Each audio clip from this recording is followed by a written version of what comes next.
ایک مرتبہ جبرائیل علیہ الصلاۃ والسلام نبی کریم صلی اللہ علیہ وسلم کے پاس آئے تو آپ صلی اللہ علیہ وسلم نے دیکھا کہ جبرائیل کچھ پریشان ہے۔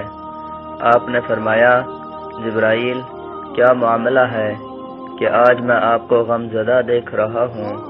جبرائیل نے عرض کی، اے محبوب، کل میں اللہ پاک کے حکم سے جہنم کا نظارہ کر کے آیا ہوں۔ اس کو دیکھنے سے مجھ پہ غم کے آثار نمودار ہوئے ہیں۔ نبی کریم صلی اللہ علیہ وسلم نے فرمایا، جبرائیل مجھے بھی جہنم کے حالات بتاؤ۔ جبرائیل نے عرض کی، جہنم کے کل 7 درجے ہیں، ان میں سے جو سب سے نیچے والا 7واں درجہ ہے، اللہ اس میں منافقوں کو رکھے گا۔ اس سے اوپر والے 6 درجے میں اللہ تعالی مشرک لوگوں کو ڈالیں گے۔ اس سے اوپر 5ویں درجے میں اللہ سورج اور چاند کی پرستش کرنے والوں کو ڈالیں گے۔ 4تھے درجے میں اللہ پاک آتش پرست لوگوں کو ڈالیں گے۔ 3 درجے میں اللہ پاک یہود کو ڈالیں گے۔ 2 درجے میں اللہ تعالی عیسائیوں کو ڈالیں گے۔ یہ کہہ کر جبرائیل علیہ السلام خاموش ہو گئے تو نبی کریم صلی اللہ علیہ وسلم نے پوچھا، جبرائیل آپ خاموش کیوں ہو گئے؟ مجھے بتاؤ کہ پہلے درجے میں کون ہوگا؟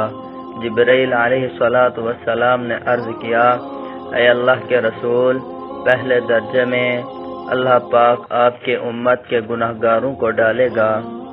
جب نبی کریم صلی اللہ علیہ وسلم نے یہ سنا کہ میری امت کو بھی جہنم میں ڈالا جائے گا تو آپ بے حد غمگین ہوئے اور آپ نے اللہ تعالی کے حضور دعائیں کرنا شروع کی۔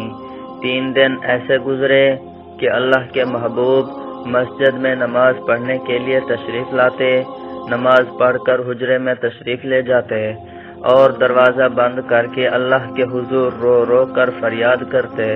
صحابہ حیران تھے کہ نبی کریم صلی اللہ علیہ وسلم پہ یہ کیسی کیفیت طاری ہوئی ہے، مسجد سے حجرے میں جاتے ہیں، گھر بھی تشریف لے کر نہیں جا رہے۔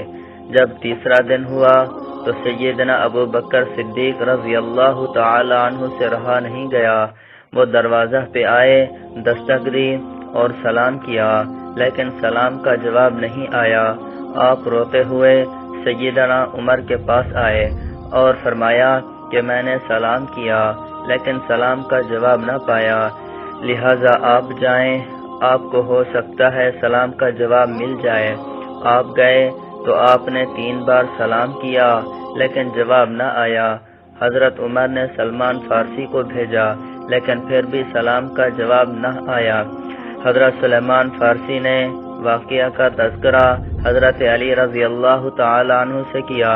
انہوں نے سوچا کہ جب اتنے عظیم شخصیات کو سلام کا جواب نہ ملا تو مجھے بھی خود نہیں جانا چاہیے، بلکہ مجھے ان کی نور نظر بیٹی حضرت فاطمہ رضی اللہ تعالی عنہ اندر بھیجنی چاہیے۔ لہذا آپ نے فاطمہ رضی اللہ تعالی عنہ کو سب احوال بتا دیا۔ آپ حجرے کے دروازے پر آئیں، ابا جان السلام علیکم کہا۔ بیٹی کی آواز سن کر محبوب کائنات اٹھے، دروازہ کھولا اور سلام کا جواب دیا۔ ابا جان آپ پر کیا کیفیت ہے کہ 3 دن سے آپ تشریف فرما ہے؟ نبی کریم صلی اللہ علیہ وسلم نے فرمایا، جبرائیل نے مجھے آگاہ کیا ہے کہ میری امت بھی جہنم میں جائے گی۔ فاطمہ بیٹی، مجھے اپنی امت کے گناہگاروں کا غم کھائے جا رہا ہے اور میں اپنے مالک سے دعائیں کر رہا ہوں کہ اللہ ان کو معاف کر اور جہنم سے بری کر۔ یہ کہہ کر آپ پھر سجدے میں چلے گئے اور رونا شروع کیا، یا اللہ میری امت، یا اللہ میری امت کے گناہگاروں پر رحم کر، ان کو جہنم سے آزاد کر۔ کہ اتنے میں حکم آ گیا، وَلَسَوْفَ يُعْطِيكَ رَبُّكَ فَتَرْضَىٰ، اے میرے محبوب غم نہ کر، میں تم کو اتنا عطا کروں گا کہ آپ راضی ہو جائیں گے۔ آپ خوشی سے کھل اٹھے اور فرمایا، اللہ نے مجھ سے وعدہ کر لیا ہے کہ وہ روز قیامت مجھے میری امت کے معاملے میں خوب راضی کریں گے اور میں اس وقت تک راضی نہیں ہونا جب تک میرا آخری امتی جنت میں نہ چلا جائے۔ ہمارا نبی اتنا شفیق اور غم محسوس کرنے والا ہے، اور بدلے میں ہم نے ان کو کیا دیا؟